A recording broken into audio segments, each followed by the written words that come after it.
The thing here is called, that I think is really worth paying attention to, is called attention restoration theory.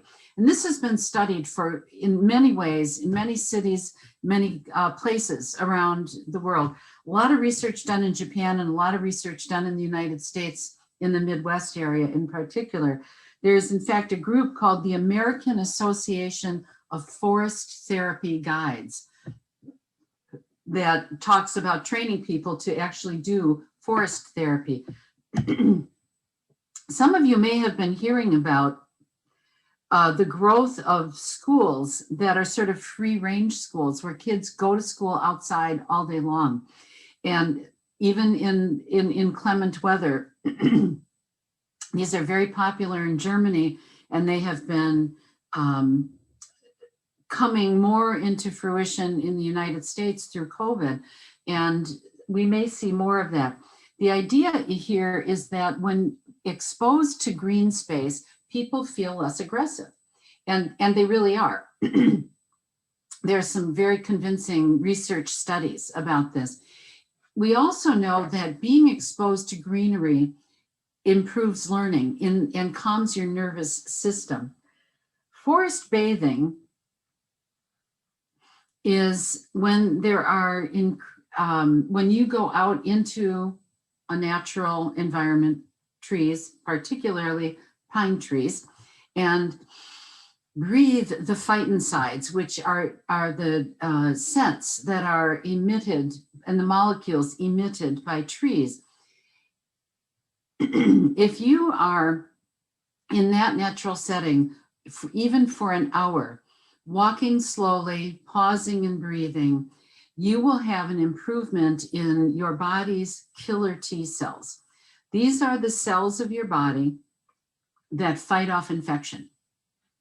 A 3-day retreat will give you 1 month of improved killer T cell function. And this is so important because it can be done even with using essential oils. So 30-minute walk in nature will improve learning, not even an hour, just 30 minutes of being outside, seeing greenery.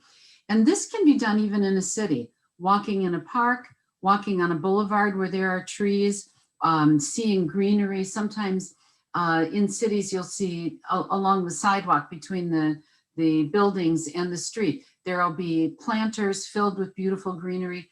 Looking at the green is what helps you. It calms your nervous system. And 2 hours of being out of doors every week, either all at one lump or spread out over the course of days, actually is significant for mental health.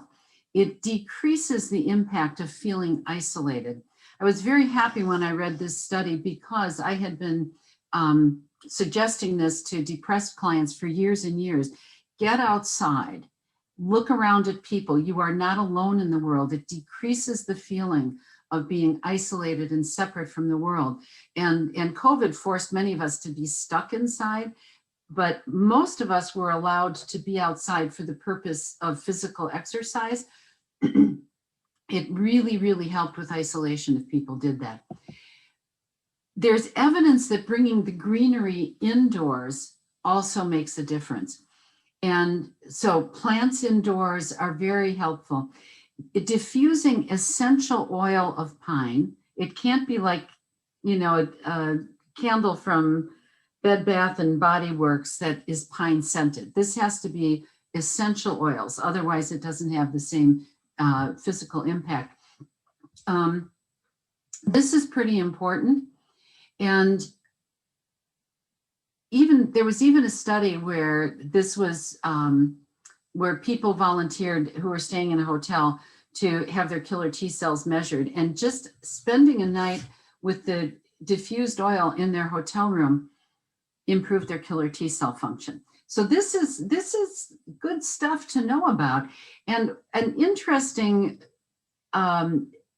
recent study demonstrated that watching videos of nature can have as an aggressive, calming aggression, I've got to say it straight, an impact of calming aggression and also calming your nervous system. And likewise, it seems that watching blue, being around blue sky, blue ocean, blue lakes, that this is equally powerful for calming the nervous system.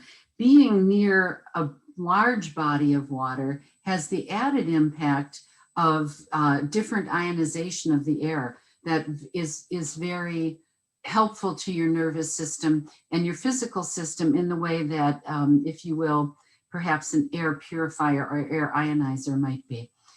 So the point is, we aren't stuck if we don't live anywhere near a forest or on an ocean, but plants in the office, having an atrium in a building, having quiet spaces in schools, a quiet space in your home. If you add a fountain, you have an even more calming thing going on. You can use other calming scents like lavender and eucalyptus, but it's the pine that has the biggest promotion of the physical well-being. So I just wanted to mention those two things as very potent for improving our response to our stressful world